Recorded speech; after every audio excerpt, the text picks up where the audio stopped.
केसी त्यागी साहब, ये सबूत के आधार पर हो रहा है, ये इंडिया गठबंधन पर निशाना साधा जा रहा है। केजरीवाल तो बहाना, इंडिया गठबंधन पर निशाना।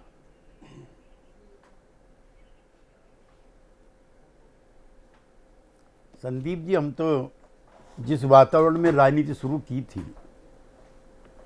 उस माहौल को देख करके और आज के माहौल को देख करके कई बार मन बड़ा दुखी भी होता है। हम पर मुकदमे भी चलते थे, हमारी धरपकड़ भी होती थी, लेकिन वो विशुद्ध राजनीतिक माहौल हुआ करता था। आपातकाल भी जेल भी गई दर्जनों बार, और भी आंदोलन में जेल गए। और कैसे जमाने थे भाई। 48-49 साल के करीब हो गए मुझको राजनीतिक जीवन में। दोनों सदनों का सदस्य भी मैं रह चुका। पंडित जवाहरलाल नेहरू प्रधानमंत्री होते हुए उत्तर प्रदेश के नेता सीबी गुप्ता को चिट्ठी लिखते हैं कि एआईसीसी का खर्चा नहीं चल रहा है, 5 लाख रुपए भिजवा दो, और वादा करते हैं कि 1 साल में लौटा देंगे। एक दूसरा, चौधरी चरण सिंह 1984 में उनकी पार्टी को सिर्फ 3 सीट मिलती है।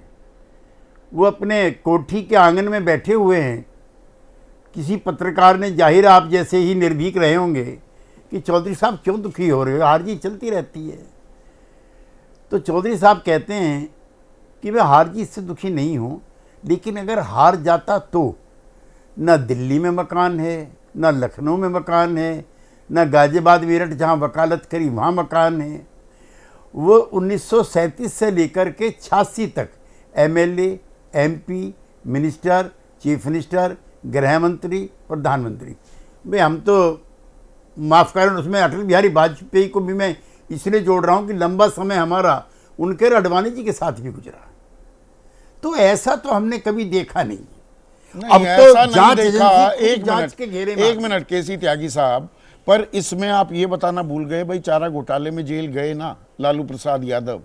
जमीन के बदले नौकरी का अगर आरोप है तो लालू प्रसाद यादव और तेजस्वी यादव पर कार्रवाई अगर की जा रही है तो इससे विपक्ष पर निशाना क्यों माना जाए? नीतीश कुमार पर तो कोई ईडी के छापे नहीं पड़े। नहीं,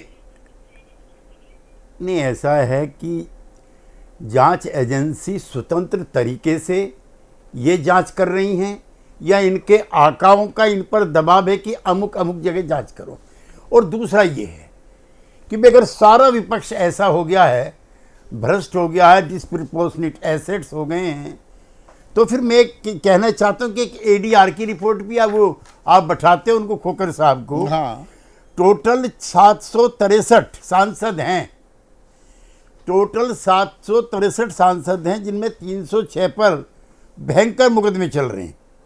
इसमें बीजेपी के 385 में से 139 हैं, कांग्रेस के 81 में से 53 हैं। और ये मैं इसलिए कह रहा हूँ कि मैं 5-6 बार चुनाव लड़ चुका हूँ लोकसभा का। जिस दिन पर्चा हम लोग भरते हैं, नॉमिनेशन फाइल करते हैं, उस दिन हमें पृष्ठभूमि लिखनी पड़ती है, क्या हमारी संपत्ति है, कितने केस हैं। झूठ बोलेंगे पर्चा कैंसिल हो जाएगा, इसलिए कोई एमपी इसमें झूठ नहीं बोल सकता। तो मैं चाहता ये हूँ, और गंभीर आरोप भी हैं। बीजेपी के 385 में से 98 पे गंभीर आरोप भी हैं, कांग्रेस के 81 में से 26 पे गंभीर आरोप भी हैं, और सेक्सुअल असॉल्ट और मर्डर के भी मुकदमे शामिल हैं। तो मैं चाहता हूं कि कोई जांच एजेंसी सुप्रीम कोर्ट की बैठ जाए, पहले ये निपटा लेना। नहीं, पर इसमें वालों ने झूठ बोला। अगर मैं आपका जो आरोप है उसे सही मानूं कि ये राजनीतिक हथियार है, तो एक भ्रम, एक खलबली, एक असमंजस इंडिया गठबंधन में हो गया है कि अरे केजरीवाल को डाल दिया, मेरा नंबर भी कहीं ना लग जाए, ज्यादा मैं उछल कूद नहीं करता, इंडिया में रहना ना रहना, मैं हो जाऊंगा दूर। क्या ये भी होता दिख रहा है? वो असमंजस हो गया है क्या इंडिया गठबंधन में? संदीप जी, अगर असमंजस है तो इससे दुर्भाग्यपूर्ण घटना कोई नहीं हो सकती। मैं आपके चैनल के माध्यम से चाहता हूं कि नीतीश कुमार जी पहल करें, राहुल गांधी पहल करें, और एक एमरजेंट मीटिंग इंडिया गठबंधन की बुलाएं और तय करें, सब इकट्ठे एक साथ खड़े हों। चाहे केजरीवाल जी का मामला हो, चाहे अजीत ये अपने वो जो हमारे गठबंधन के साथी ममता जी का मामला हो, चाहे स्टालिन का मामला हो, जिसका भी मामला हो, घुमा फिरा के केस तो सब पर रजिस्टर्ड है।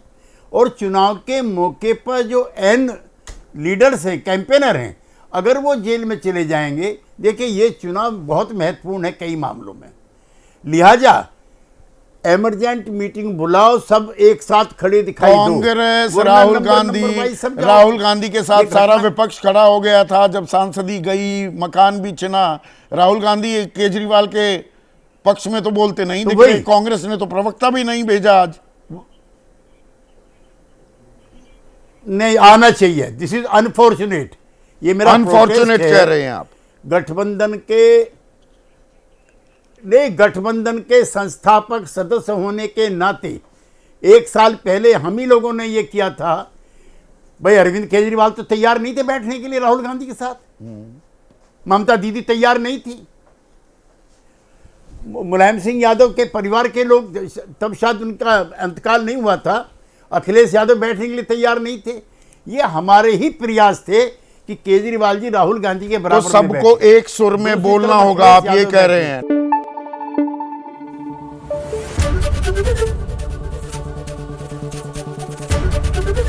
एबीपी न्यूज आपको रखे आगे।